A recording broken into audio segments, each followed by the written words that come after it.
Kingdom of Heaven, 2005, directed by Ridley Scott, is a historical epic set during the late 12th century, at the height of the Crusades. The story begins in medieval France. Balian is a blacksmith living in isolation and grief.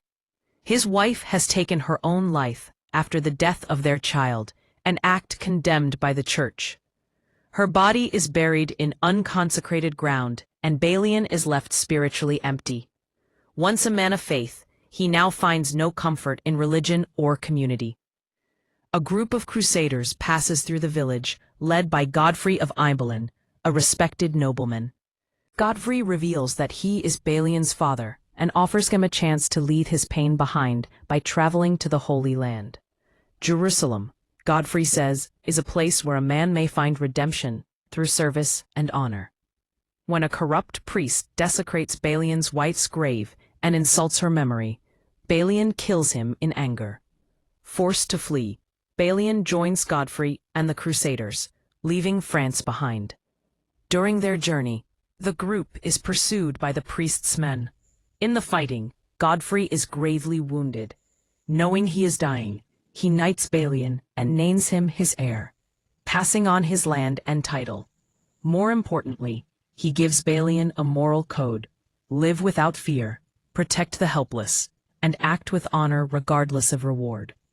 Godfrey dies soon after, and Balian continues toward Jerusalem alone, carrying his father's legacy.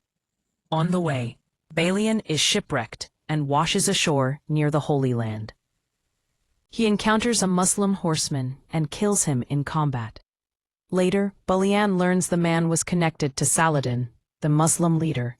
Despite this, Saladin later shows Balian respect and mercy, signaling that honor exists beyond religious boundaries. Jerusalem, a delicate balance.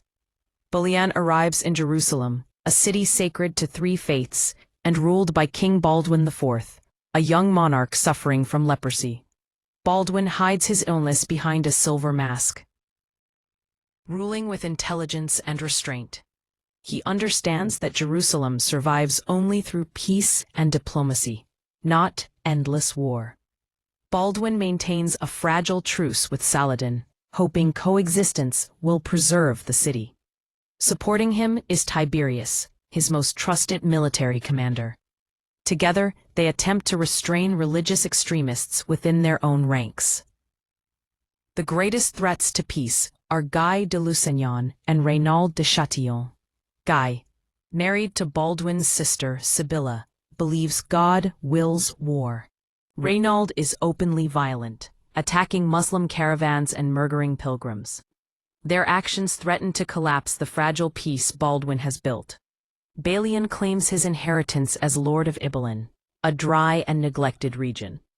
Instead of ruling through fear, he works alongside the people, restoring wells and improving the land.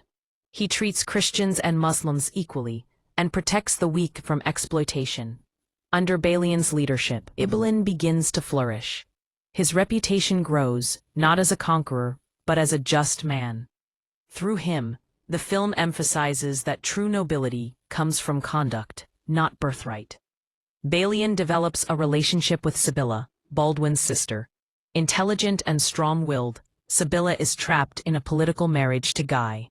She also bears the burden of her son, who shows signs of the same illness that is slowly killing Baldwin. Though Balian and Sibylla love each other, their relationship is restrained by duty and political reality. Recognizing Balian's integrity, considers placing him in a position of power to protect Jerusalem after his death. Balian refuses, unwilling to rule through bloodshed or ambition. King Baldwin's condition worsens, and he eventually dies. His young nephew briefly becomes king, but Sibylla makes a devastating decision. To spare her son from a slow and painful death, she poisons him. She then crowns Guy de Lusignan as king, surrendering Jerusalem to fanatic leadership. Guy immediately abandons diplomacy. Reynald resumes attacks on Muslim caravans, breaking peace treaties. When Saladin demands justice, Guy refuses, choosing war over compromise. Ignoring strategic advice, Guy leads the Crusader army into the desert to confront Saladin. Deprived of water and weakened by heat, the Christian forces are completely destroyed at the Battle of Hattin.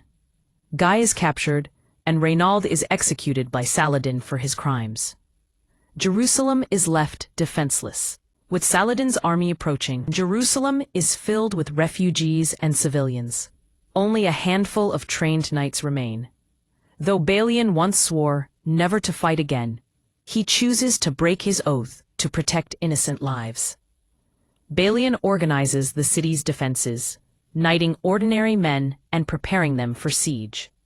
Under his leadership, the city withstands repeated assaults despite overwhelming odds. Eventually, Balian realizes Jerusalem cannot hold indefinitely. Continued resistance would result in mass slaughter. He meets with Saladin and negotiates terms for surrender.